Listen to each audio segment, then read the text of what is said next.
how to grow quality cabbages that are of quality and attract market. And on this guide, we are going to focus from how you can grow them from land preparation to harvesting. The main aim is to see farmers make money from their farming. Remember, you can access this full guide and others on our website. Just click the link on the bio. Here is what we shall cover on the guide. 1. Market analysis. 2. The best cabbage variety that you can plant. 3. How to raise good seedlings. 4. Land preparation. 5. Transplanting. 6. Fertilizer application, disease and pest management, and finally cost profit analysis of cabbage farming per acre. The first thing as a farmer you should do is to carry out a market research. The market research is just to establish when the prices are high, which variety do farmers love, what size do they require. So this one will tell you the best variety to plant, and also it will tell you when to plant, and it is usually when the prices are lowest. What pushes the prices down is often high cabbage supply in the market. So you as a farmer, if you manage to plant when the prices are lowest, it means you will be harvesting when the prices are high and there is a little supply. That's the secret. The best cabbage variety that you should plant is one that has high tolerance to diseases, wide market acceptability, it has high yield, and also it will give you some good money.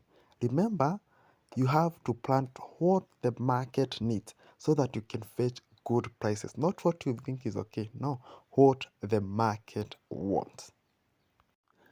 The best cabbage variety that I usually recommend to farmers is Kiboko F1 from Ultra Vetis.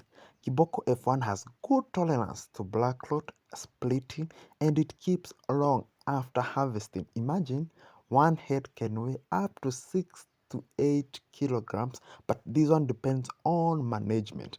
And you can manage to harvest it within 80 to 90 days. It's just the best in the market. After identifying the best variety, you jump right away on preparing your seed nursery. Now, how well you prepare it will determine the quality of seedlings that you get. You must at least keep it 1 meter length for ease of weeding and watering.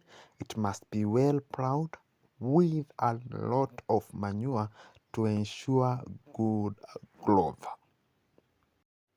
Make shallow furrows a distance of 1 finger length. Then you sow your seeds and cover them lightly with soil. Then you ensure that you water it regularly, but not too much, neither too little to avoid damping off. If there is some presence of cutworms, it is recommended that you can drench with some insecticides such as mulch to eliminate them. Cabbage seeds takes between 4 and 6 days to germinate.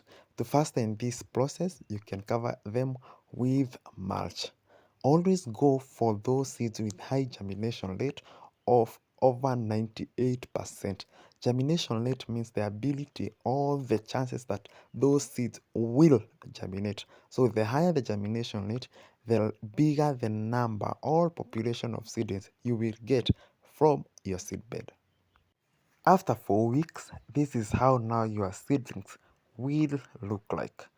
Good seedbed management offers quality seedlings at high germination rate. Remember, if you manage your seedbed badly, like if you don't weed them, you don't water them well, you will get low population, and you also get weak seedlings. So, good management equals quality seedlings. If you as a farmer you feel like you cannot manage to raise good seedlings at your farm, there is always an option to outsource already laid seedlings from plant raisers. These seedlings comes grown. What you just have to do is to pay a booking, then you order and collect. Simple as that. Well grown, well managed, simple as that. Before ordering your cabbage seedlings, consider if your plant or seedling laser is reliable enough. By reliable, we mean will he provide the required population and will he provide the required variety? There are many cases where farmers have ordered cabbage seedlings maybe for kiboko, and the seedling laser ends up providing for them seedlings for another cabbage variety. As you wait for the seedlings to grow, the 4 weeks period is good enough for you to prepare your land and install a reliable irrigation system. A reliable irrigation system will ensure you have water all throughout. After 4 weeks, your seedlings are ready and your farm is ready. It's now time to transplant. Make holes on a spacing of 60 by 50 centimeters. The wider the spacing, the bigger the cabbages that you will get. The smaller the spacing, the smaller cabbages that you will get. So make well deep hole, add like 2 kg tins in each hole of manure. Then drench with confident to kill any worms and transplant. After 7 to 10 days, the cabbage seedlings will have developed good root hairs at the base. This will enable it to absorb the required nutrients such as nitrogen and phosphorus from the fertilizers. Therefore, we recommend you as a farmer to top dress at this point.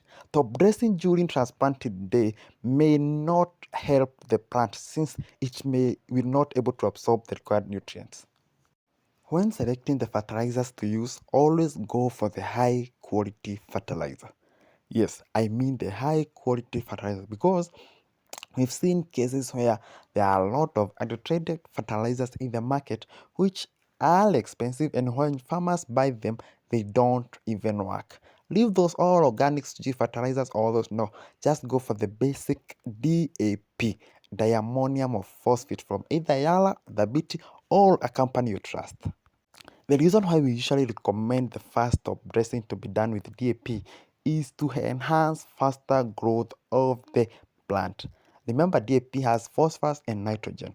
Phosphorus enhances root growth and development, while nitrogen facilitates or enhances foliar development and growth. Those are the leaves and stems. When top dressing, ensure the fertilizer does not come into contact with the stem and the leaves to avoid scorching the plant. After 1 month, your cabbages should look bigger and better than this. Remember to always keep your farm clean and keep scouting for DBM.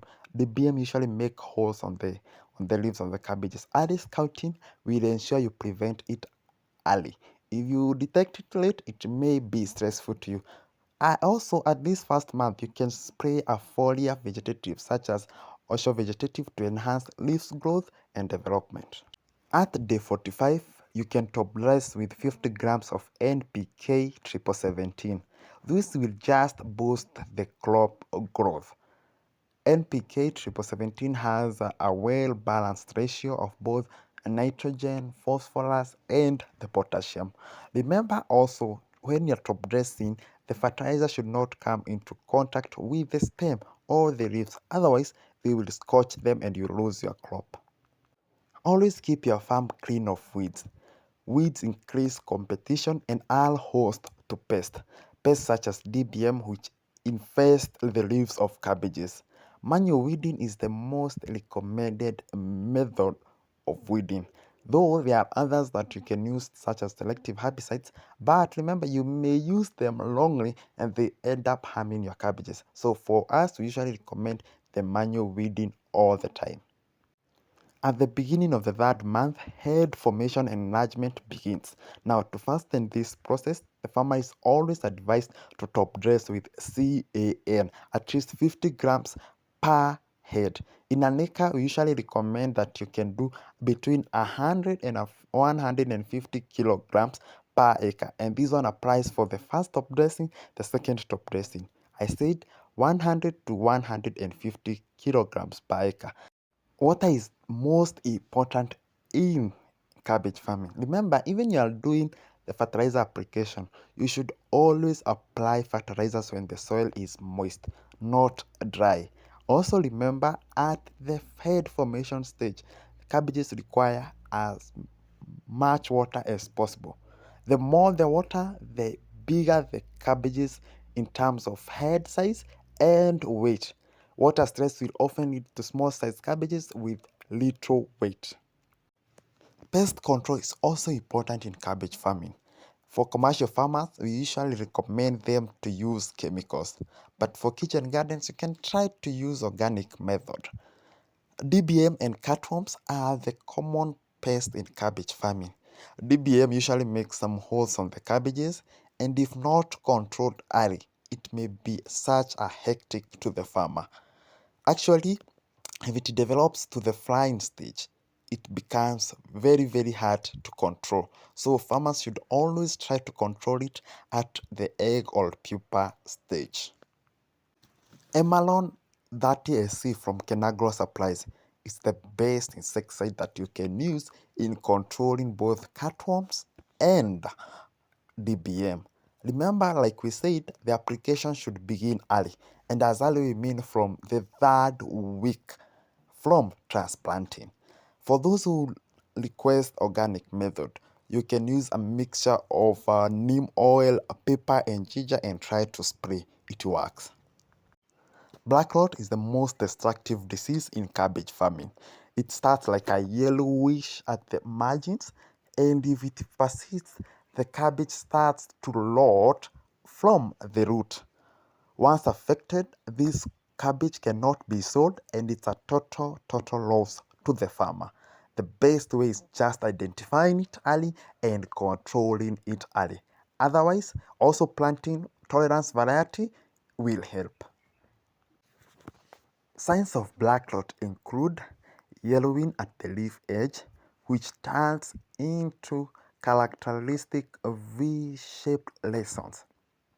As symptoms progress, plants can develop blackened vascular tissues and head rot.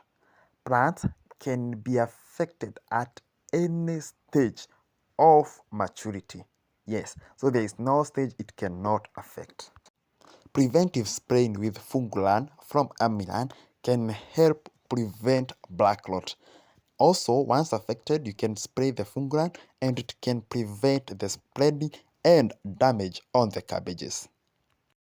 Before applying any of the recommended chemicals, ensure that you read the instructions very well. Also, it is advisable you follow the recommended application rates. This cabbage farming guideline and others are available at our website farmworks.co.ke. Remember also to follow us, to like, and to subscribe. And remember to share this so that we can empower as many farmers as possible.